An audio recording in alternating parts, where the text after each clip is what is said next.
Warahmatullahi wabarakatuh. Perkenalkan, nama saya Dela Esherini dari kelas 2C S1 Ilmu Keperawatan. Hari ini saya akan menjelaskan tentang terapi sholat yang bisa menyembuhkan berbagai penyakit. Sebelumnya saya akan menjelaskan tentang pengertian sholat. Secara bahasa, sholat bermakna dengan doa. Sedangkan secara istilah, sholat merupakan suatu ibadah wajib yang terdiri dari ucapan dan perbuatan yang diawali dengan takbiratul ihram dan diakhiri dengan salam, dengan rukun dan persyaratan tertentu. Menurut hakikatnya, sholat ialah menghadapkan jiwa kepada Allah SWT yang bisa melahirkan rasa takut kepada Allah dan bisa membangkitkan kesadaran yang dalam pada setiap jiwa terhadap kebesaran dan kekuasaan Allah SWT. Selanjutnya, saya akan menjelaskan tentang manfaat sholat. Yang pertama ada takbiratul ihram. Takbiratul ihram mempunyai manfaat yaitu melancarkan aliran darah dan memperkuat otot lengan. Pada saat mengangkat kedua tangan, otot bahu akan menjadi regang lalu akan melancarkan aliran darah. Dan gerakan tangan di atas pusar dapat menghindarkan kita dari macam-macam penyakit persendian. Dua, ada gerakan rukuk. Gerakan rukuk yaitu bermanfaat untuk menjaga posisi tulang belakang dan fungsi tulang belakang sebagai penyangga tubuh dan saraf pusat. Juga dapat mencegah penyakit prostat. Yang ketiga, setelah gerakan rukuk kita biasanya ada gerakan i'tidal yaitu meregangkan otot-otot persendian. Yang keempat ada gerakan sujud, di mana gerakan ini dapat mengalirkan aliran getah bening ke dalam leher dan ke ketiak. Dengan posisi seperti ini, jantung dapat mengalirkan oksigen ke dalam otak dengan mudah. Dan dengan posisi ini juga dapat mengaruhi cara berpikir seseorang. Ada gerakan duduk di antara dua sujud, yaitu gerakan ini adalah gerakan di mana badan kita tertumpu pada kedua paha kita yang berhubungan dengan saraf nervus incadius. Posisi ini juga dapat menghindarkan dari rasa sakit pada betis dan pegal-pegal dan juga kesemutan. Lalu yang terakhir ada tahiyat akhir, di mana kita bisa meregangkan otot kita sehingga menjadi lebih rileks. Lalu ada salam, di mana kita akan menoleh ke kanan dan ke kiri, bisa dapat meregangkan otot-otot pada leher. Dan juga dapat menyempurnakan aliran darah pada tubuh, bisa mengencangkan kulit wajah juga, dan juga dapat mencegah sakit kepala.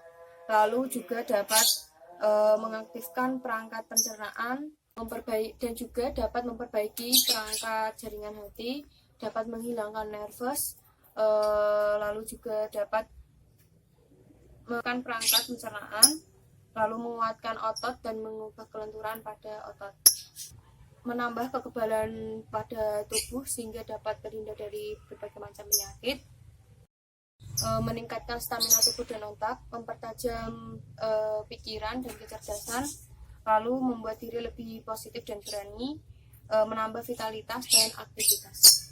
Selain itu, sholat juga mempunyai manfaat dalam kehidupan jasmani kita, di mana saat kita sholat, jiwa kita merasa lebih tenang dan damai, dan merasakan bahwa jiwa mental kita itu lebih secara terbuka dan lebih dekat kepada Yang Maha Kuasa. Berdiri dalam sholat, yaitu kita diperintahkan untuk berdiri tegak, simetris antara belahan tubuh kanan dan kiri, seperti unsur medis yang perlu diperhatikan yaitu berdirilah dengan tegak. Buka kaki selebar bahu, pindahkan berat badan ke ujung telapak kaki, putar tumit ke arah luar hingga jari-jari mengarah ke depan, kembali menapak mantap. Rasakan bedanya, semacam ada tarikan di paha sisi dalam ke bawah, berat badan menumpuk di sisi dalam telapak kaki. Gerakan takbiratul ihram, yaitu gerakan memulai sholat dengan mengangkat tangan sedemikian sehingga telapak menghadap kiblat di samping kanan kiri bahu atau wajah kita. Rukuk adalah membungkukkan badan sedemikian sehingga punggung, leher, dan kepala menjadi posisi horizontal. Posisi kaki masih tetap seperti saat berdiri pada awalnya. Pada saat rukuk sempurna, tulang belakang menjadi relatif lurus. Rukuk berfungsi ganda. Pegang lutut mantap, jatuhkan badan ke muka, biarkan tersangga oleh lengan. Sujud adalah bentuk ketundukan tertinggi seorang hamba di hadapan Tuhannya. Betapa tidak, kepala orang yang tidak bersujud itu direndahkan serendah kaki menapak. Dari sudut pandang medis, tentu ia sangat unik. Sujud adalah satu-satunya posisi di mana otak bisa lebih rendah dari jantung, yang mudah dikerjakan tanpa harus menjungkir balikan tubuh.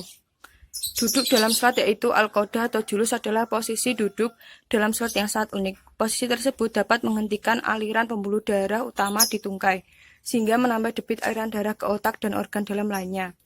Pada waktu yang sama, mengembangkan sirkulasi melalui pembuluh kolateral di kaki. Duduk dalam sholat bisa jadi indikator kelunturan tubuh. Lakukan dengan sempurna bila ada kesulitan atau nyeri, mungkin perlu stretching segera. Gerakan salam adalah perbuatan yang terakhir dalam sholat. Salam diucapkan 2 kali, disertai dengan gerakan menoleh ke kanan dan ke kiri, sehingga pipi dapat dilihat oleh orang yang berada di belakangnya. Salam pertama termasuk rukun sholat, sedangkan yang kedua hukumnya sunnah. Yang demikian itu merupakan suatu isyarat implikasi sosial yang tinggi dari para pelaku sholat.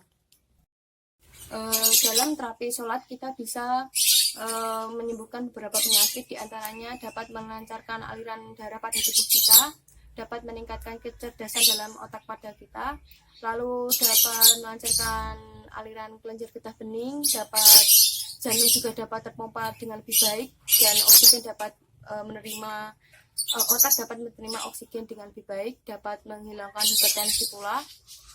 Lalu pada saat dalam kejiwaan kita juga dapat disembuhkan oleh sholat, karena di dalam sholat bisa membuat kita lebih tenang, damai, dan tentram.